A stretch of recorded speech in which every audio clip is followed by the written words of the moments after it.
I know what's gone on previously in my previous prison sentences. I wrote a letter to my wife, and it was a detailing letter. Yeah. All right. It's all right. This is a letter to your wife from prison. What did you say?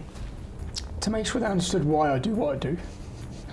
And it's me believing that the worst will come. That you will die in jail. The worst will come, and I want my children to know that that I haven't, yeah. Into 2025, but I'm entering my third month of solitary confinement within Woodhill Prison. After 42 days, they had to go to the government after 42 days of isolation. So whose decision is it? Because I know people get frustrated with the prison. It's not the prison. All decisions to do with me and nothing to do with the jail. They're coming from the government. That was I had to give a written response to my opinion on my isolation. After 42 days, it was going to the government for them to continue doing it. So I wrote my written response, which said, this doesn't have to happen. When I come in here, I sat down with a psychiatrist and I said to her, what's 9 months of solitary confinement going to do to me? She said it's going to be devastating for your mental health. So I said, so why are they doing it?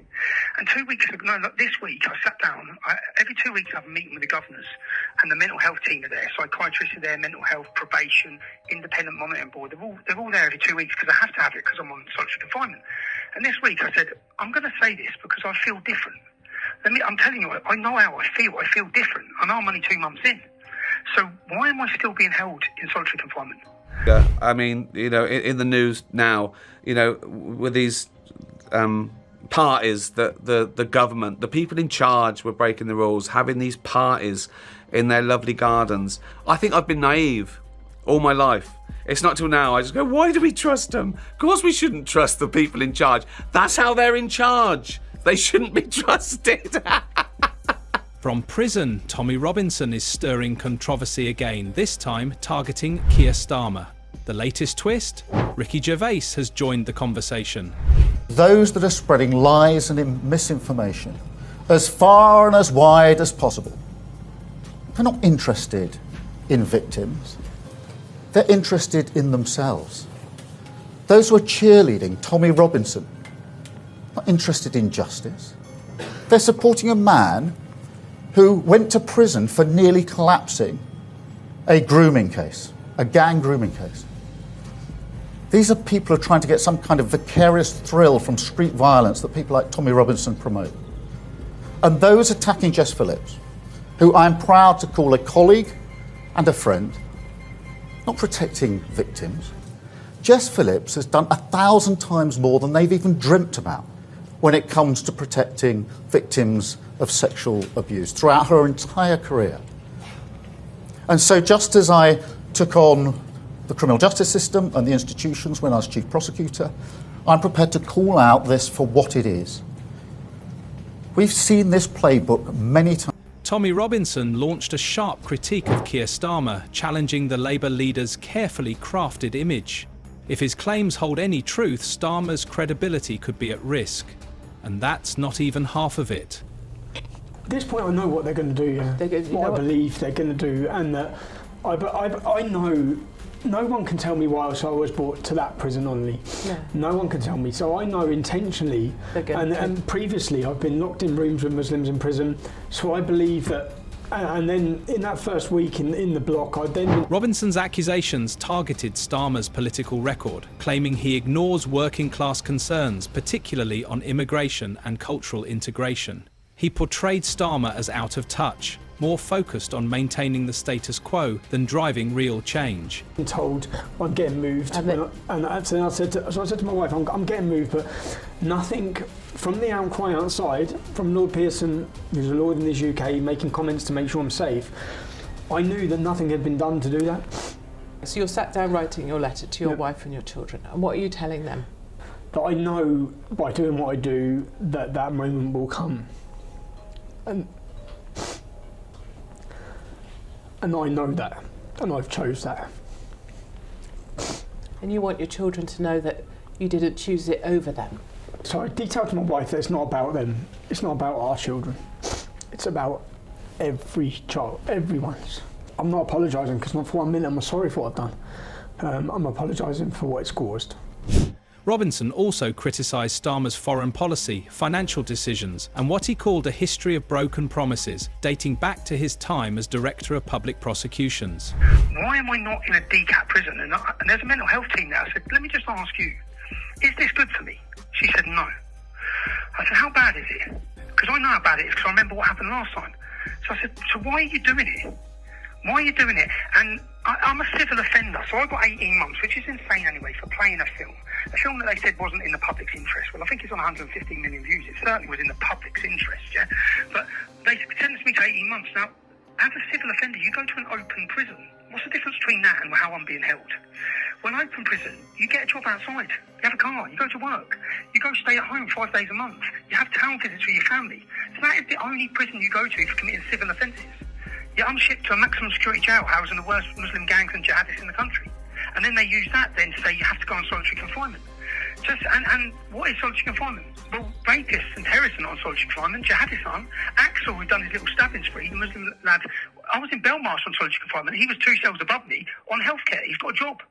So they're not under solitary confinement. What day is it today? It's Thursday. My routine tomorrow, Friday. At 8:30, because people say, yeah, I've got the gym. Robinson claimed, when the state decides who counts as a journalist, that's communism. His accusations seemed designed to erode trust in Starmer. As his statement spread, social media exploded with outrage, skepticism, and calls for an investigation, keeping the controversy trending for days. I've watched Silence. I'm in it. He has a go at me, which is fine, because I was on Good Morning Britain at the time talking about this. Here's the problem. He repeats in the film a series of things which are lies. That's why he's been found in contempt of court, and that's why he's been put in prison. And the reason we know he's lying is that he was sued by the Syrian refugee in a court, and a judge, in a very lengthy verdict and conclusion, which I read in full, and I recommend, by the way, that you and everybody else watching this goes away and takes the time to read the full judgment from the judge. All 5 of the witnesses that Robinson produced in court were discredited by the judge. He said they're not credible. He said a lot of them are making stuff up completely. The attempt by Robinson to portray the Syrian refugee boy as the villain, not the victim. Political commentators struggled to address claims from someone many had dismissed. Labour initially brushed off the controversy, but as it grew, Starmer was forced to respond. He appeared on multiple news programmes disputing Robinson's allegations, but for many, the damage was done.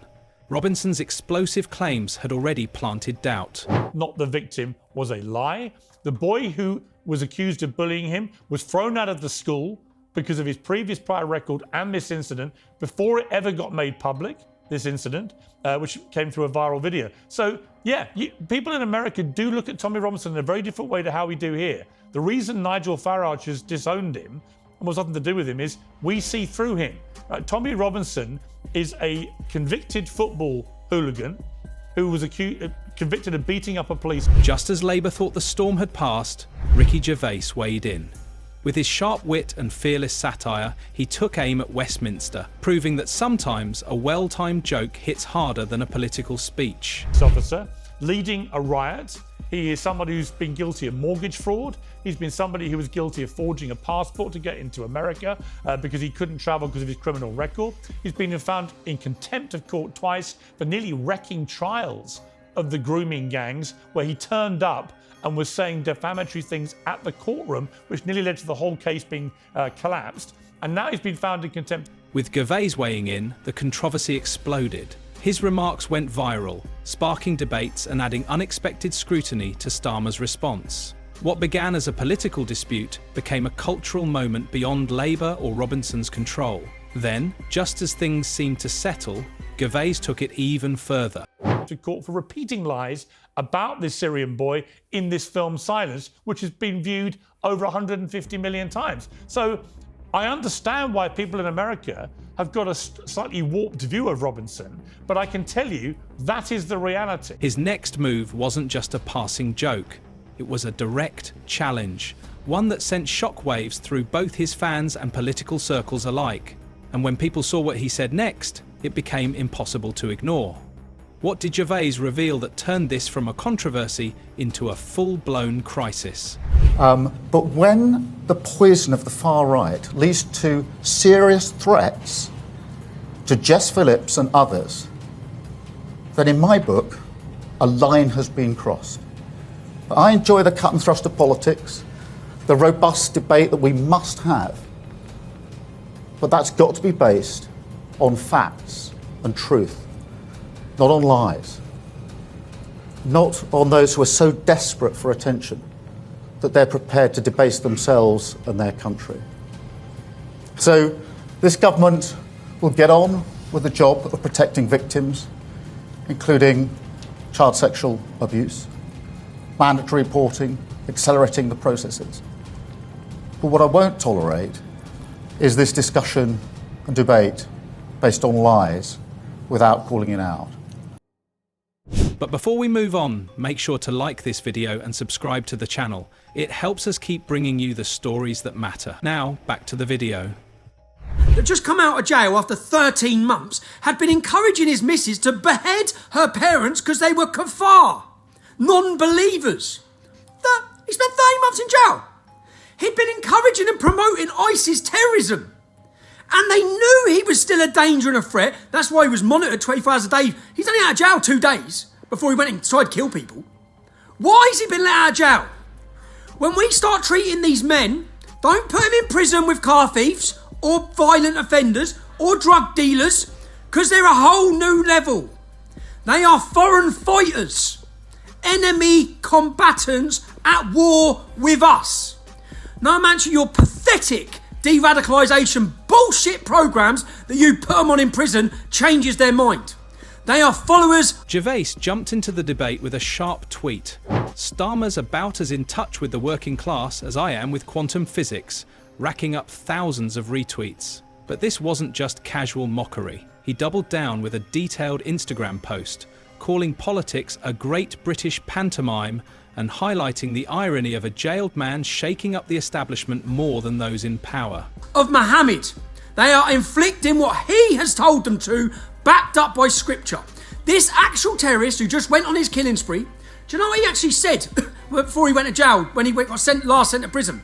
He said that we can rape Yazidi women because it commands us to in the Quran. Now you all scratch your heads as to why 90% of grooming gang convictions are Muslim men. You know, we're not even allowed to ask the question if it's linked to scripture. Do you know how infuriating it is? And it wouldn't be, it's infuriating. Innocent people are getting stabbed and murdered. Gervais quipped, "If Tommy Robinson is your voice of reason, you've got bigger problems than just Starmer," taking shots at both sides. His humour underscored a deeper issue: Starmer's disconnect with voters. With over 14 million Twitter followers, Gervais's message reached beyond political circles, sparking debates among those who rarely engaged in politics. In a way that op-eds and news reports hadn't, he made British politics impossible to ignore. Murdered! Terrorist attack after terrorist attack! That doesn't have to happen! You just need to grow a pair of bollocks and sort them out! And stop being so fucking weak! I'm gonna burst a blood vessel, but Piers Morgan, you're a hypocrite. Every one of you news presenters sitting there, Syra Khan, you're a hypocrite. You called me a racist and extremist. You'll be sitting there saying, me, I'm from the Islamic community, I'm disgusted. This is because of this. Oh, it's all right for you to say it then, yeah? We were bigots and extremists. You successfully targeted us, slandered us, and silenced us. And everything we called out, we now watch as it plays out. And you do fuck all to stop it. The political establishment reacted with confusion and concern. Some MPs dismissed Gervais as just a comedian, unwittingly proving his point, that those in power preferred to brush off criticism rather than address it. I don't think that Tommy Robinson is frothing anything either. I didn't say he was either. I said he was an extremist, but I didn't say he was frothing. Well, I disagree with you on that. And the man that I was there with, in fact, just not one man, but the person I was there with, I was referring to a moment ago, who is Muslim, I'm sure if he was on the line with me right now, he would be putting you straight, that you're giving out the wrong message, that Tommy Robinson is not an extremist. He says certain things that are truths. The reason why he's been convicted to prison for 18 months today, your news bulletin is saying that he put out repeated falsehoods or something like that. Actually, it's the opposite. He'd been put in prison for telling the truth. As the dust settled, one thing was clear. Gervais had shifted the conversation. What began as a fringe controversy had turned into a nationwide debate. But beyond the political fallout, his involvement raised a bigger question: how much influence should entertainers have in shaping political discourse? The far-right activist Tommy Robinson has been jailed for 18 months for contempt of court after admitting to repeating false allegations about a Syrian refugee. Robinson, whose real name is Stephen Yaxley Lennon, continued to repeat the claims even after he was successfully sued for libel in 2021, including in a film which has been viewed millions of times. Handing down the sentence, the judge said Robinson's actions suggested he regards himself as above the law. Robinson's accusations and Gervais's commentary revealed a deeper issue: growing distrust in British politics. This was no longer just about Starmer or Labour, but a broader frustration with a system seen as out of touch. Westminster's old guard now faces pressure not just from political opponents or media critics, but from unexpected voices. Comedians, cultural figures, and even prisoners. In an era where influence extends beyond Parliament and newsrooms, the battle for public trust is being fought in new arenas. Stephen Yaxley Lennon, better known as Tommy Robinson, has pleaded guilty to contempt of court charges over his banned documentary called Silenced. Robinson was arrested after screening that film at a Trafalgar Square rally in July. The documentary was shown despite a court order banning its release following Robinson's libel loss to a Syrian refugee 3 years ago. Today, appearing at court, he admitted knowingly flouting the injunction multiple times. Well, with potential penalties of up to 2 years in jail, a fine, or both, the hearing continues. How did it come to this? A comedian and a jailed activist resonating more with the public than elected leaders. The backlash isn't just about Robinson's claims or Gervais's jokes.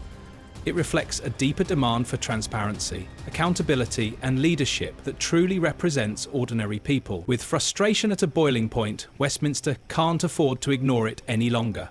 Like and subscribe to our channel and watch more videos like this here.